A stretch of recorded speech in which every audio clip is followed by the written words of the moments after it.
I guess kind of what brought you to today, Jordan? Um, well, I had been like on a journey, kind of like of success in recovery, and then I would have some failures, and I was just at a real low point, living in New Orleans, and my grandmother had gotten real sick, and so I came back to Alabama, and I had gotten sober to help take care of her. And then whenever she passed, I just like went off the deep end. Yeah.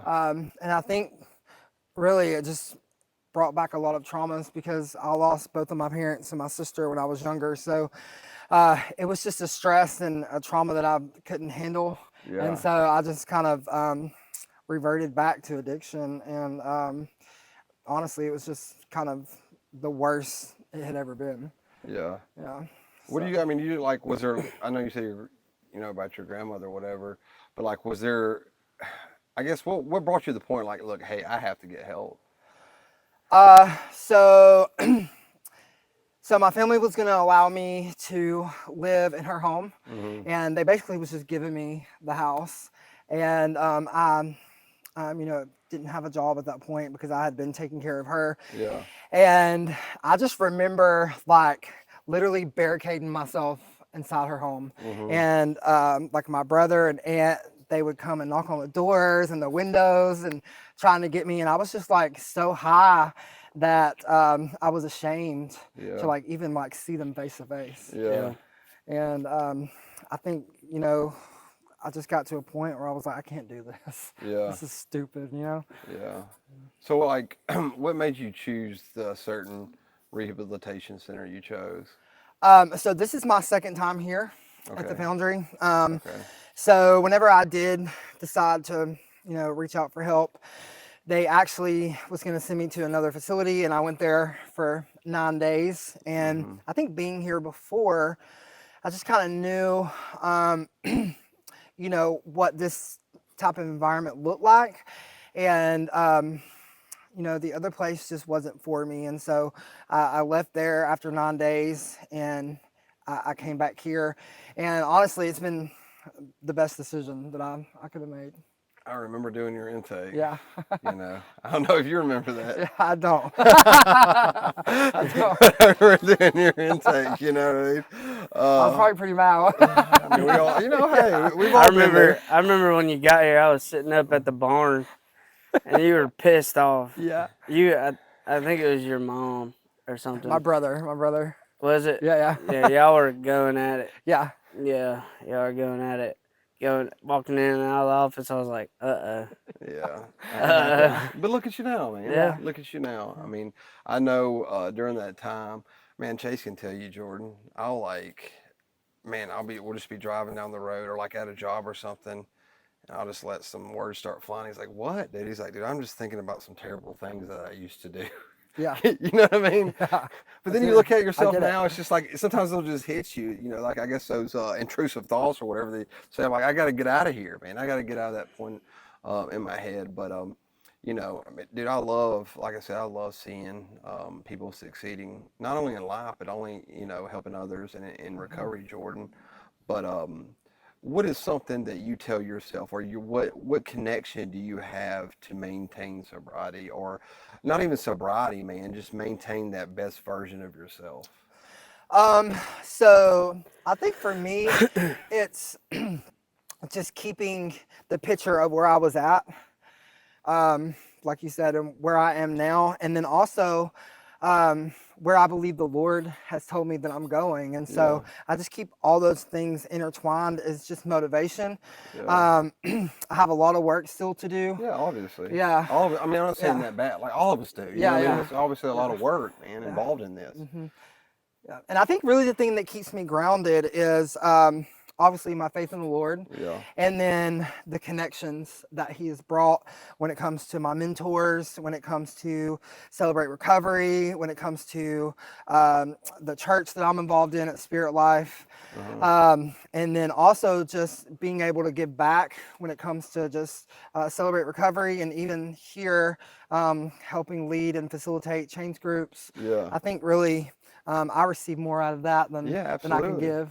Yeah, Yeah. Absolutely, man. You doing change groups? I am. That's awesome. Yeah, dude. And it is, we talk about, obviously Chase and I do this podcast, but we tell people all the time, man, like it's not really about us sitting down with people. I mean, that's a great byproduct, but it's for him and I Yeah. just as much as it is for anybody else, because this is our way of to stay engaged with the recovery community, and we get to talk to so many different walks, Yeah. from atheists to clinicians to people in the ministry, and you get a comprehensive, I say, perspective of all these people that are not only sober, but they're doing it. They're like really doing it. They're out there in the real world, not only making a difference, but being the best versions of themselves. But man, I want to kind of go back, Jordan, and I want to kind of put this out here. Is that you said that, I don't know your words, but you said something about God's telling you where to go. What are your dreams? Like, what do you see Jordan doing? Not only next week, but next year, next 5 year. What does that future look like for you? So I'm kind of in the middle of my process right now. The Lord's still kind of restoring things for me. But as far as the future goes, I definitely feel like the recovery area is where the Lord's calling me. I'm going to do the certification through UAB, and then once I do that, there's a few other things, but I think really just kind of going to the clinician side, and then maybe coming back to the ministry side of it. Yeah.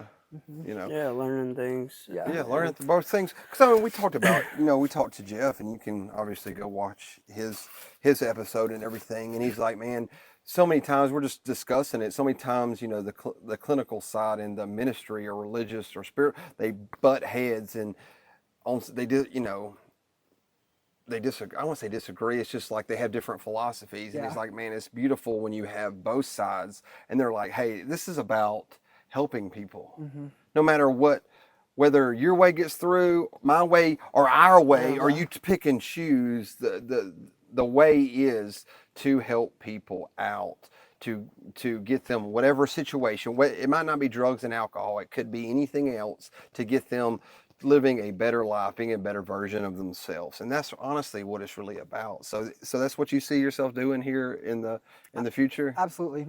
Yeah. What do you, so you want to, I know you said the clinical side, like you want to be like a counselor. I think counseling is the avenue. Yeah. Really it's just, I think, taking that first step and getting the certification, the CRSS certification. Yeah. And then once I do that, and I have the, 2 years of sobriety, I think really the sky's the limit. Yeah, absolutely. So what steps are you taking now to do that? Well, just staying sober is the first and foremost. Absolutely. Yeah. And then kind of giving back here. Like I said, I think it's just kind of hands-on, still having the opportunity to live here on campus, and then being involved with Celebrate Recovery is really kind of things that I will be doing once I get that certification anyways. Yeah. And too, like what you're saying about like change groups and everything too, Jordan, I think you're really kind of doing it right now. I mean, really Well, you can do it in your own way. Yeah. I mean, it's like, that's where like our ministry is doing this in a way. Like we get to talk, like you said, all walks of life. So us being engaged and doing it, that's our way of giving back and keeping us in check. And, it's the conversations you have with people. It's the engagement with people. And really, it's not we're trying to be a testament of whatever, but it's, hey, we're doing it. Like, you can do this. It's hard. It's going to be hard every day. Yeah. The 6 months we spent on this campus, was hard. Yeah. Dealing with 70 people, living with 70 people, coach, you know what I mean? Like, it's tough, crazy. man. Yeah. I mean, but it's also a learning experience and this life development. I'm forever grateful for it, you know, because man, from the time I got here to a year later, and like the things we're doing and being able to do, and like how we get to engage with people, it's man, it's I couldn't ever see my life going anywhere else, you know. Yeah. Yeah. Well, just being present, man. Just, the other night I was being able to grill and watch football, and dude, we're dying. We're watching Bruce Lee fight Yeah, videos on TV, yeah. dying, Bruce Lee dying, fighting, laughing, dude. having Like, a great time. And you know what I mean? Like no out, like nothing. And it's just like how really living life. We call it raw dogging. Like Yeah. raw dogging life in a sense, and just to kind of what Chase said, it's freaking hard at times, man. You have no. I mean, I get, people say you have the Lord, you have your steps, you have the groups, you have this and that. But I mean, that doesn't necessarily make it easier, Yeah. no. It's still a tough road. And I think that, I guess the biggest thing that I've learned, y'all, is that God or your whomever, whatever way you're doing, it's not, there's no easy way to go about it. Yeah. There's no easy road. And if you're looking for the easiest way out, I found, and this is just my opinion, that that's not a lifetime of recovery. Right. If you're always looking for the easiest way to do this, what's the easiest way for me to maintain myself? What's the least amount of effort I can put in to maintain that? It doesn't, I found that it doesn't work like that because my chips have to be in on the table all times, doing everything I can do, And I found it, and at times, yeah, you get tired, you get exhausted, you're mentally, physically, whatever. That's life. Again, this is hard. But again, there's just so many things that I've learned just through being in this program and now being out in the real world, as they call it, and trying to, just trying to navigate those things because me and Chase talk about it all the time, Jordan, for so many years, man. I didn't know how, like, dude, I have a master's degree I didn't know how to really pay my bills good because Yeah. I just didn't know how, and I'm 37 years old because I didn't have the capability or the capacity at that moment to do these things. And I know that sounds elementary. People are like, you can't pay your bills, but like, bro, like I was so far gone, like I didn't even know how to set up an Alabama Power account. Yeah. Yeah. I know that's crazy. Yeah. That's crazy. But I knew you go online and everything, but it just felt like this huge, insurmountable problem to have just to set up pay my power bill. Yeah. You know, Or to pay it. Huh? To pay it. Yeah, to pay it. Because I didn't have the money. Come I home, didn't I'm have why the are the money. lights off? The power go out. Like, oh no, I didn't pay my power bill. Right. Like you're like, where am I? It's that stressed me out the most. Is we talk about this too a lot. Is where you're so far gone in life that all of a sudden it's like everything comes at once, and it's like you got bills to pay, you have car insurance, you have your car payment, you have your rent, and everything just crashes. You got court cases. You got this. yeah. You got that. You're like, And then it's all one jumbled thing, and you're just stressed out. Yeah. And there's no way of even trying to gather that. You're just stressed out and I can't do this, I can't. And then you run to drinking or whatever your addiction is, and it's and that just now you're spending your money on that, your last little dollar to freaking, you know what I mean, which you didn't have to pay all this either way. So now it's everything just is one big Chaos. it's just chaos. Chaos. Literally chaos. Yeah. And that's well, one thing we were actually talking about that on the way up here is that chaos now it's not even chaos. Right. It's the big things we're worried about is actually very small. I mean, even if they are big, it's they're gonna be taken It's care gonna of. be We'll okay, figure it man. out. You're not gonna. Yeah. It's not the end of the world. Yeah, we get especially with work and all that other stuff, you get stressed out. You're like, man, I'm not even high, and I'm not stressed. It's not that bad. It's really not that bad. I mean, I know it's stressful. Yeah, I'm not trying to downplay that, but it's like in relative to my life before, like this was like my everyday life, you know. So to really, I don't, but it took a lot of work to get there at times, man. I'm still figuring it Yeah, out. I absolutely. still figure it out every Yeah. day. I'm like, what do I do? And then it's like, just calm down. Yeah, Think, you know, it's like, not immediacy, you you know. know what I mean? Instead of freaking out. Sometimes I do. Yeah, dude. I got a Chris likes good to freak tendency out of freaking sometimes. out. I tend to freak out too Yeah, sometimes. Chase. yeah, I've been known yeah, to freak out a time or two. Yeah, just once or yeah. So, twice, dude. Just once yeah. or twice, you know. And it might be a day. I might Yeah, freak out or a two. couple times a day. You know what I Yeah, mean? you Like, can- but and then after, I mean, you can ask Chris. I'll have a smile on my face. I'm like, that was stupid. Like, I don't even know why I'm stressing He'll out. get mad at me. He's like, Chris, don't laugh. I'll start laughing. He's like, wait, you'd be so serious. He's like, Chris, do not start laughing. I I'm do. like, what, dude? I'm not laughing. I'm not. I'm like, shut up, dude. Like, shut up. Don't say anything, Chris. Do not say anything to me right now. You know, I'm like, I'm not. I won't say anything, Chase. I won't say nothing. All right, I'll just sit here. And then 5 minutes later, I'm like, So is it dad and Elsie. child? Is it dad and child? I don't know, dude. it's a little bit of both sometimes, you know what I mean? You know, it is what it is. A little man. both, because, I mean, I don't know. Because Chris will be making fun of me, and then I'm like, shut up. And then I'll start making fun of me. He's like, oh, okay. So now it's reversed. I'm like, what, dude? Yeah, but no, man. So tell us a little about your day to day, man. Like, what do you? Because I guess to preface that question, Jordan, is that people look at the long term, but I mean, at the end of the day, it is just getting to dinner sometimes, just getting to breakfast. How do you take your day to day to kind of maintain that medium? So my schedule is kind of chaotic. Mm-hmm. Right now I'm working about 55 hours a week Yeah. at work. So most of my time is spent targeted towards that. But every morning, the first thing I try to do is just wake up and spend time with the Lord, just to get me focused on the day.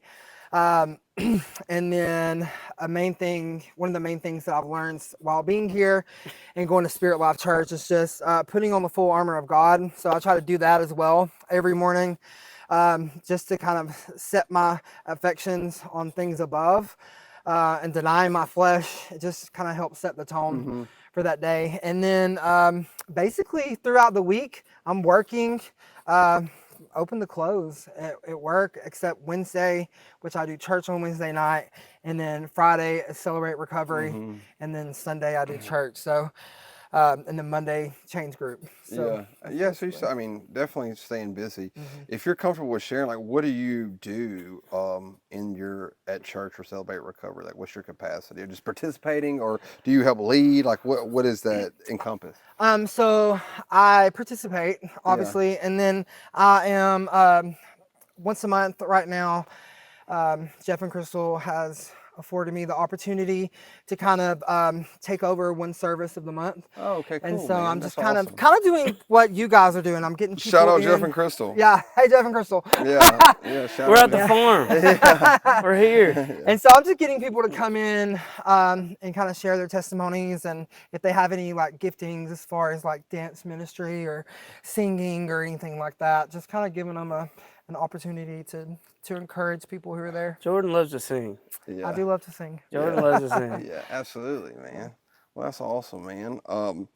So if there's anything you could tell yourself a year ago today, Jordan, what would you tell yourself? Don't give up. Yeah. But what does that mean? I mean, I'm just trying to draw some more up out of that. Just keep fighting. Like, this thing is life or death, and I think those two terms mean something totally different to me now. Yeah. This past year, I've had to literally climb out of the pit of hell that I had created for myself, and I think so many times I have just given up when things have gotten tough, and I tend to try to do that even now. Yeah, so you were talking about dragging yourself out of hell. Can you say that again?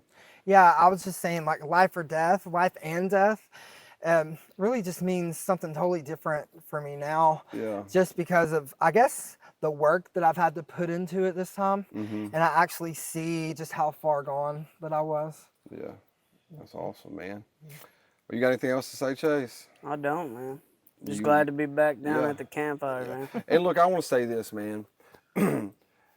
Look, we can give money, Jordan. We can give food. We can give all this stuff. But one that gives their time to us and allowing us a conversation to sit down, because time is one thing we never get back. So I know for myself and Chase, thank you for sitting down with us.